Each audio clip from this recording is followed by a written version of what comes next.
Hey guys, beautiful day here at Hammer Fab. It's Saturday morning, but today we got something different. We're not working on hot rods today. We're working on boats. Well, a boat. We got a 1957 Chris Craft Sportsman boat that I picked up a while back. Needs a little TLC, so we're gonna roll it out. It's finally, the weather's nice enough here in Texas. It's not blazing hot, and it's not gonna be today, so it's clear skies, so it's a perfect day to roll the boat outside and start sanding on it.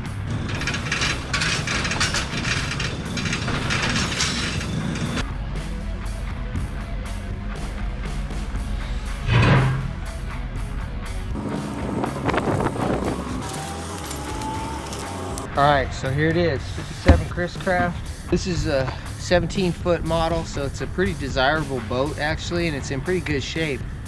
So a couple years ago I picked this up on a private lake up by Dallas, Texas.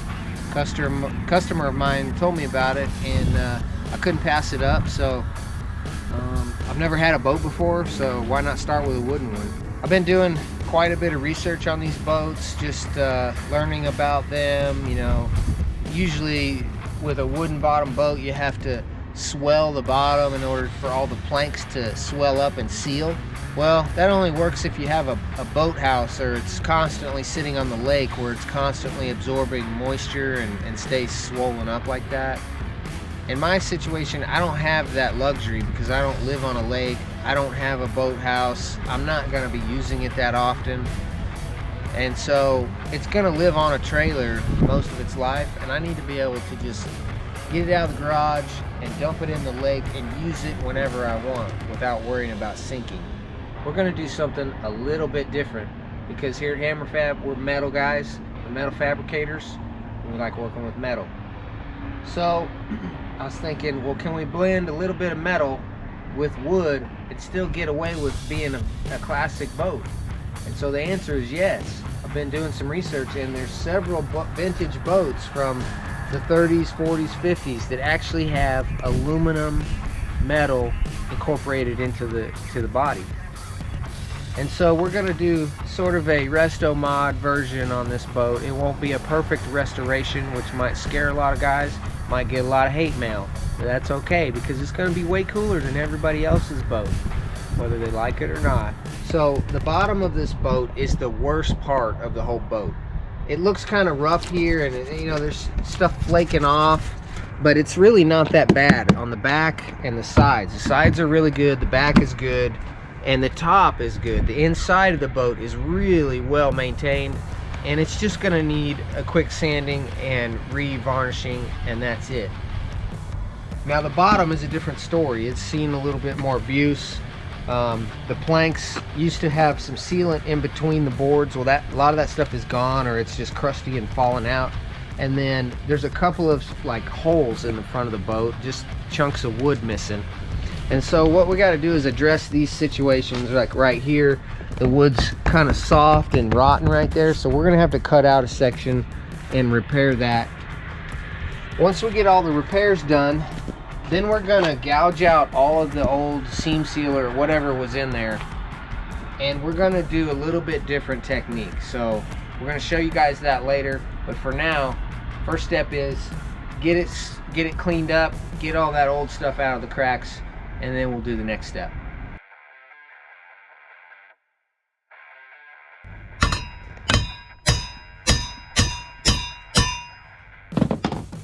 Definitely don't want to bend that.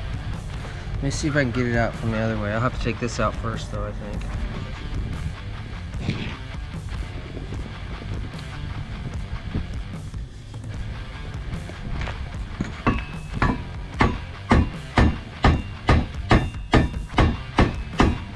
Moving.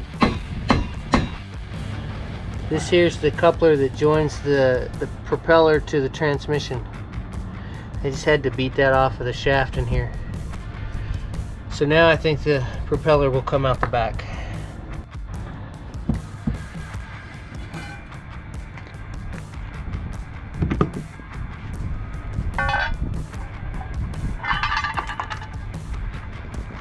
And then there should be 2 carriage bolts, right? Yep. You want to push them up? Or are you just going to leave them there? Yeah, I'll push them up.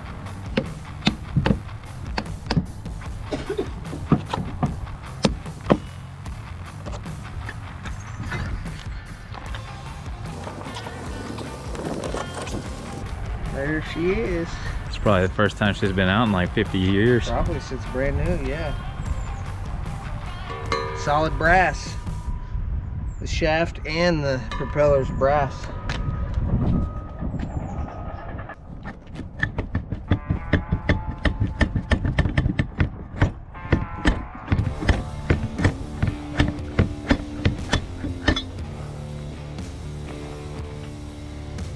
Solid brass. That bushing's probably wore out a little bit. It probably needs to be replaced. There's a bushing that goes in the middle there.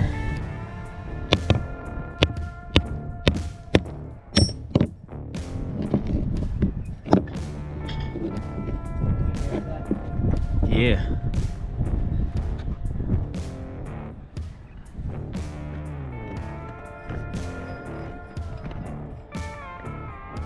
Is that thing popped up at all out there? Not really. It's moved. Oh yeah, there it goes. Can you get a hold of it? Can you twist it? Yeah. Alright, here. Yeah, you twist it. Unscrew it. Lefty loosey. It's gonna be a little tough. Can you stick something in it to get leverage, or is that? Now it's working. Acts like I've never done this before. You need like a wire brush. Hang on a sec.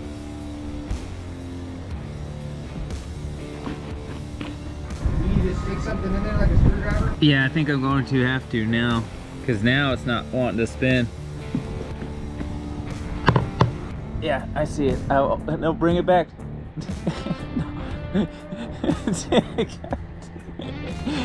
You were right there. You started pulling it further away from the boat. You got like an inch of threads left, so you got a ways to go. Yeah, I'm trying not to bend these up. I may have already put a bend in one. Crap. Well, you're a metal guy. You can straighten this out. What's going on up here? Other than me bending up your stuff. Oh. Dang. Here, you go on the bottom and use that. Okay. I know, dude. I felt bad about it. I was like, oh no. Here, just prop this up right there. Give the cameraman the dumb end of the stick.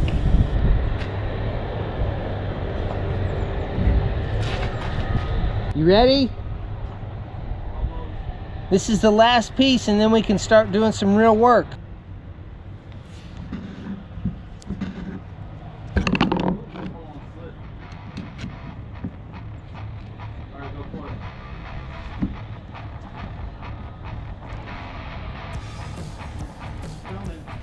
Hang on to that sucker.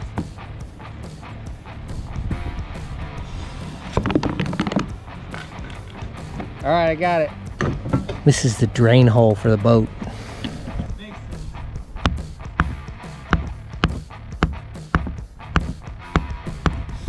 Hit it with your purse.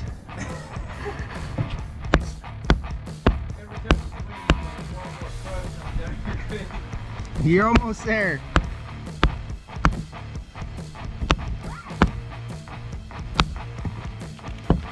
Got it.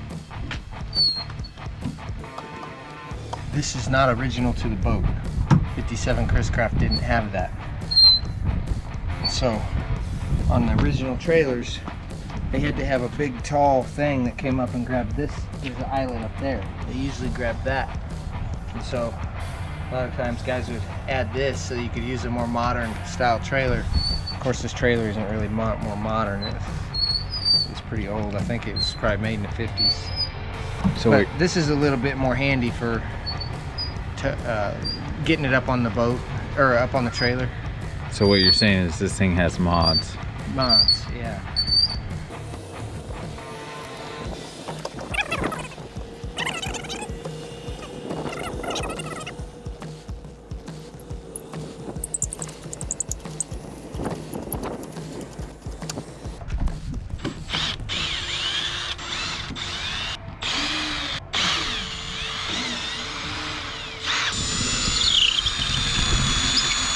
That one's junk.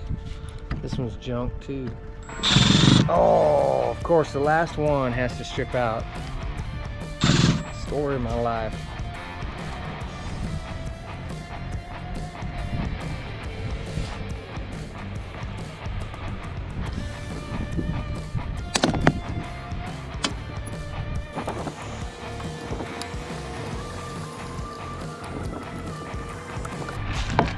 Yeah, it's kind of rotted right there anyways.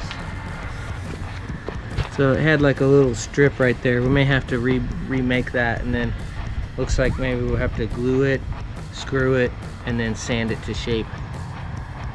Does that sound like what a woodworker would do? Mm-hmm. On something that small? Mm-hmm. You can't really cut it that small and then just expect it to fit.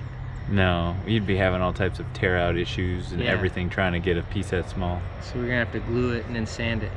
Yeah, shape Probably should just do that whole front nose there. So now we're ready for stage 2, which is cleaning out these cracks. See those cracks? These are individual boards, and in between there they would put like some flexible sealant to keep the water out. Well, when the boat is all wood, you need something in between there so that it can all flex. Well, we're gonna eliminate that. We don't want this boat to flex on the bottom anymore when it gets wet. So what we're trying to do is seal it off so good that it can't get any water into it so that it can swell up. Basically what we need to do is, we can't just put a layer of liquid epoxy on here and expect that to be strong enough to hold these boards from flexing, because it won't. So if we just put like epoxy over this whole thing, really good epoxy even, these boards would flex enough that it would just re-crack right here in the middle where the epoxy is, and then water would get in. So that's not good enough. So what we're gonna do is we're gonna go down all these cracks and clean out all of the old sealant. So if you look right there, down inside that crack, you can see there's like a fabric in there. And that's between the 2 layers of boards. But also see, these screws are really close to the edges of these boards, so we don't wanna hit those screws. We just wanna go right down the middle. And so I'm just going to do a little sample section here so you guys can see what we're doing, and then I'll blow it out.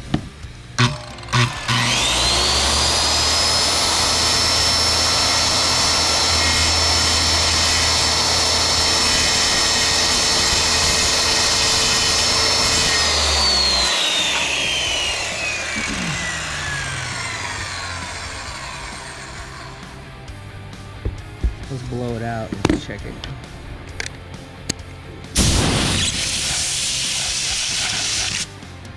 So, see, I can go, well, I can probably go a little bit deeper. We want to make sure that we get it nice and clean in there and get plenty of epoxy down in that groove.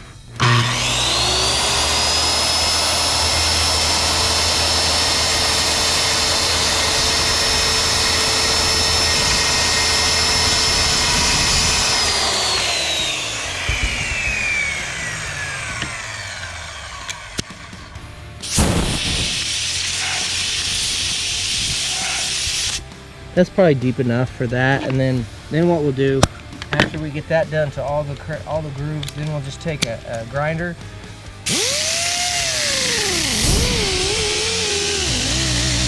We're gonna bevel the boards like that, and that's gonna give us a little bit more room for the epoxy to adhere to both boards. Does this sound like a plan? And then once we get all that epoxy, then we're gonna take a long board, a sanding board on an air file, and we're gonna block sand this whole thing so it's nice and straight. And that'll give us a nice prepped flat area for the aluminum to stick to. So like, we're gonna have to fix this area. We're probably gonna have to fix this board about that much because it's kind of dipped in. Then we're gonna have to fix a few spots up there. All right, so let's start cutting.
All right, we're back.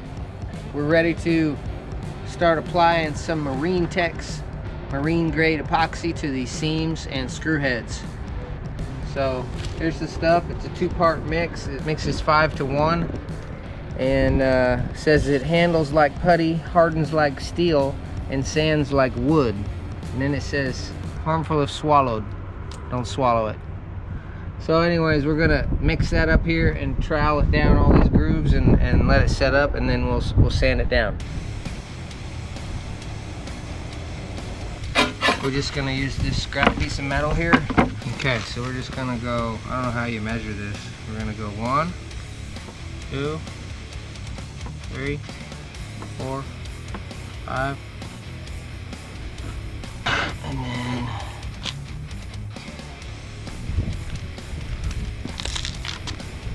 one.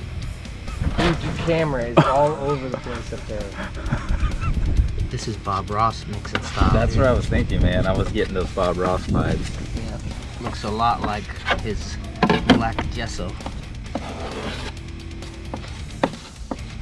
All right, so let's start back here on this crack. This thing is a major issue right here.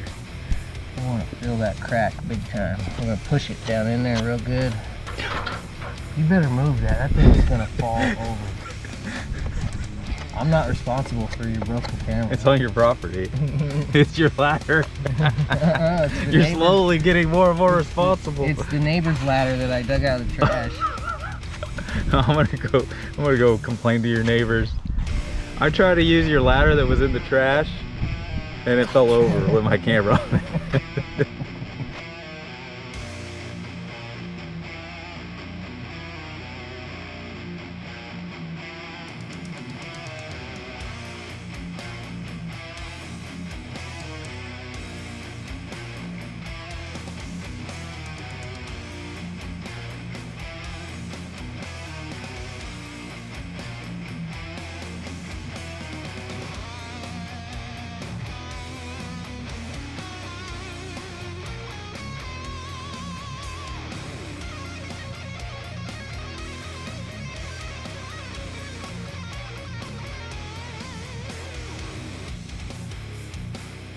All right, guys, this is all we got done for today. Time's up. We got to go do family stuff now. But anyways, we got a lot accomplished today on the bottom of this Chris Craft boat. Eric and I gouged out all the old sealer in between the boards and prepped most of it for doing this epoxy. But what we also decided to do was dig out all the screw heads and tighten them up before we epoxy over them again. So that's what we did to that section right there, and that's the only section we got to the epoxy stage. But it took almost a quart of that epoxy to do this, so you know, if you divide that into 4s, you're gonna need a gallon of that stuff to do the bottom of a boat like this. So well, also you can see we got 3 patches. Well, there's one under Eric there. We cut out the rotted sections of the boat and used some marine grade plywood, and first used a lot of wood glue to bond them together, and used some new screws to tighten them down. And they're a little bit thicker than the wood that was on there, so once those dry, we're going to grind those flat. We'll sand them flat with a air file along with the epoxy. It'll sand like wood. And so yeah, so the repairs are coming along good. We're just going to have to catch back up with it probably next weekend or something. So it's looking good, and can't wait to get it all done.